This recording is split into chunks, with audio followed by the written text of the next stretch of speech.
अस्सलाम वालेकुम दोस्तों, एक बार फिर से हाजिर हूं मैं आप लोगों के कुछ सऊदी अरेबिया और कुछ इंडिया की लेटेस्ट खबरों के साथ। दोस्तों सबसे पहली खबर यहां पर जो सऊदी अरेबिया और इंडिया में एक नया वायरस पाया गया है जिसको आप मंकी पॉक्स बोलते हैं, उनको लेकर जो इंडिया की मिनिस्ट्री ऑफ हेल्थ है उन्होंने कुछ अनाउंसमेंट की है और जो इंडिया और सऊदी अरेबिया के बीच में जो ट्रैवल गाइडलाइन है उनमें कुछ अपडेट लाई गई है, तो उन गाइडलाइन के बारे में हम बात करेंगे।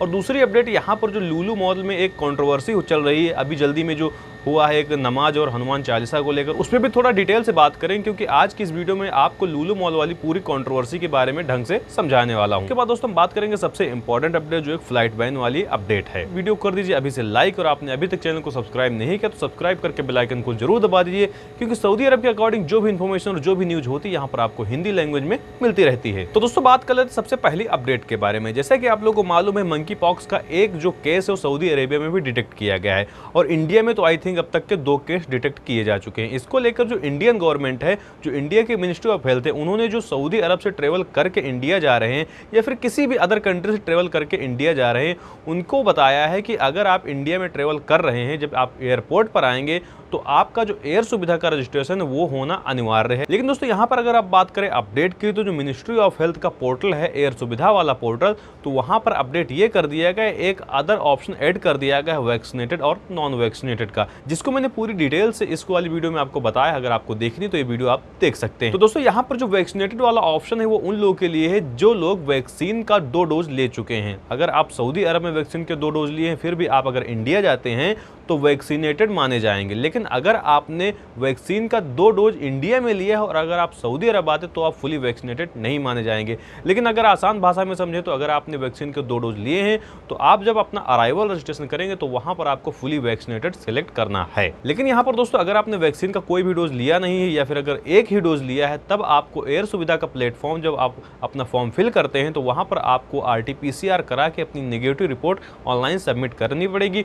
उसके बाद ही आप अपना एयर सुविधा रजिस्ट्रेशन कंप्लीट कर पाएंगे। दोस्तों बात कर लेते हैं सेकंड अपडेट लुलु मॉल वाली कंट्रोवर्सी के बारे में। दोस्तों जैसा कि आप लोगों को मालूम है कि लुलु मॉल लखनऊ में बहुत जल्दी ओपन हुआ है। वहां पर जब पहली बार में डिस्काउंट लगाया गया तो वहां पर बहुत ज्यादा भीड़ आई थी, लेकिन उसके बाद में 2-3 दिन हुए थे। उसके बाद में दोस्तों कुछ लोगों ने वहां पर जाके अपनी नमाज अदा की, जो कि मेरे नजरिए से अगर देखा जाए तो कोई भी जुर्म वो लोग नहीं कर रहे थे।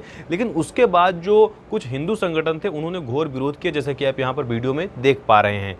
ये विरोध होने के बाद दोस्तों जो लुलु प्रशासन था उन्होंने एक रोक लगाई। जो लुलु मॉल का परिसर है वहां पर आप किसी भी धार्मिक चीज को नहीं कर सकते, ना ही आप पूजा कर सकते हैं, ना ही आप नमाज पढ़ सकते हैं। आप कुछ भी कोई भी धार्मिक क्रिया वहां पर नहीं कर सकते हैं। उसके बाद दोस्तों जैसा कि आप ये वीडियो देख पा रहे हैं, यहाँ पर 2 लोग एक हनुमान चालीसा का पाठ करते हुए नजर आए, जिनकी कुछ लोगों ने वीडियो भी बनाई। उसके बाद दोस्तों लुलु प्रशासन ने इनकी भी FIR दर्ज कराई, जैसा कि उन नमाजियों के ऊपर FIR दर्ज कराई गई थी। उसके बाद दोस्तों जो सोशल मीडिया है उस पर कुछ सवाल उठने लगे कि जो लुलु मॉल है वहाँ पर सिर्फ और सिर्फ मुस्लिम काम कर रहे हैं, हिंदू काम नहीं कर रहे हैं। इसके साथ साथ कुछ लोग ये भी कह रहे थे कि लुलु मॉल में जो हिंदू हैं वो लड़कियां काम कर रही हैं, बाकी जो मुस्लिम हैं वो सिर्फ और सिर्फ जेंट्स काम कर रहे हैं। और दोस्तों इस बात का जब ज़्यादा विरोध होने लगा तो इसके जवाब में लुलु मॉल के प्रशासन ने एक एडवाइजरी जारी की और अपना पूरा स्टेटमेंट दिया। उस स्टेटमेंट में बताया कि यहाँ पर सिर्फ और सिर्फ 80% सिर्फ हिंदू काम करते हैं। अगर आप अदर कास्ट की बात करें 20% में अदर कास्ट काम करती हैं। वो स्टेटमेंट आप दोस्तों यहाँ पर देख सकते हैं, अगर आप चाहें तो इस वीडियो को पॉज करके पढ़ भी सकते हैं। लेकिन दोस्तों इसके बाद जो लुलु मॉल में इतनी सारी कंट्रोवर्सी है, उसके बाद में जो यूपी पुलिस का एक बयान आया है वो आपको सुनने लायक है, आपको जरूर सुनना चाहिए। तो दोस्तों पुलिस की माने तो पुलिस ने बताया है कि लुलु मॉल में नमाज पढ़ने वाले नमाजी थी ही नहीं। तो भाई अगर वो नमाजी नहीं थे तो कौन थी, ये तो सवाल बहुत बड़ा बन जाता है। उसके बाद उन्होंने बताया कि उन्होंने 18 सेकंड में पूरी नमाज पढ़ ली। तो भाई ये कौन सी नमाज जो 18 सेकंड में पढ़ी गई नमाज, भाई हमको भी बता दीजिए। इसके बाद दोस्तों पुलिस ने कहा कि नमाज पढ़ने वाले किस धर्म के थे, इस चीज की अभी कोई भी पुष्टि नहीं की गई है, इस चीज की जांच चल रही है। तो जो लोग इस कंट्रोवर्सी को इतना फैला रहे हैं तो उनसे रिक्वेस्ट कि अभी आप किसी भी चीज को ऐसे डिसाइड ना कीजिए कि कौन क्या कर रहा था। इस चीज की पूरी जांच हो जाने दीजिए, उसके बाद जो भी फैसला आता है पुलिस का और जो भी फैसला आता है कोर्ट का, जो भी फैसला आता है लुलु प्रशासन की तरफ से, उस पर देखते हैं क्या होता है। और दोस्तों यहाँ पर लास्ट अपडेट है इंडिगो एयरलाइंस की तरफ से। जैसा कि मैं आपको बता दूं कि इंडिगो एयरलाइंस की एक फ्लाइट दुबई शारजा से हैदराबाद को जा रही थी, लेकिन बीच रास्ते में फ्लाइट काफ़ी ऊंचाई पर थी। उस टाइम पे जो पायलट था उसको पता लगा कि फ्लाइट में कुछ जलने की बू आ रही है, यानी बर्निंग स्मेल आ रही थी। उसके बाद में दोस्तों उस फ्लाइट के रूट को डाइवर्ट करके पाकिस्तान के कराची शहर के जिन्ना इंटरनेशनल एयरपोर्ट पर उस फ्लाइट को लैंड कराया गया। उसके बाद में जो भी वहां के यात्री थे उनको एक नई फ्लाइट का अरेंजमेंट करा के दिया गया। ये दोस्तों इस हफ्ते में दूसरी इमरजेंसी लैंडिंग थी जो कि कराई गई थी। लेकिन इसके साथ साथ दोस्तों मैं एक चीज यहाँ पर क्लियर करना चाहता हूँ कि ये पहली कोई इंडियन फ्लाइट नहीं जिसके साथ ऐसा हुआ है। यहाँ पर अगर आप स्पाइस जेट की बात करें तो स्पाइस जेट के साथ भी ऐसे कई सारे केस सामने आए हैं। इसके साथ साथ दोस्तों दिल्ली हाई कोर्ट में एक PIL भी फाइल कराई गई है जो कि स्पाइस जेट एयरलाइन के खिलाफ फाइल कराई गई है। और दोस्तों उस PIL में कोर्ट से मांग की गई है कि इस स्पाइस जेट एयरलाइन को तब तक के बंद कर दिया जाए जब तक कि ये अपने सुरक्षा में ज्यादा सावधानी ना बरतने लगे। और अगर दोस्तों बात करें PIL फाइल किसने किया है तो एक राहुल भारद्वाज नाम के व्यक्ति हैं। उन्होंने अपने 4 साल के बेटे के साथ ही इस PIL को दिल्ली हाई कोर्ट में फाइल किया है। लेकिन इसके साथ साथ दोस्तों जब ANI ने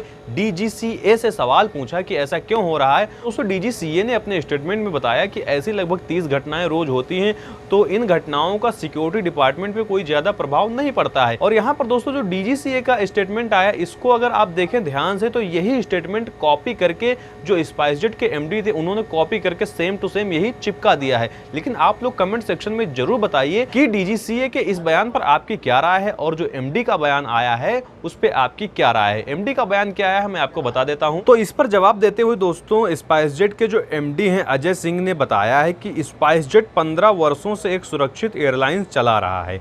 जिस तरह की घटनाओं के बारे में बात की जा रही है वह तुच्छ और एयरलाइन में दैनिक आधार पर होती हैं।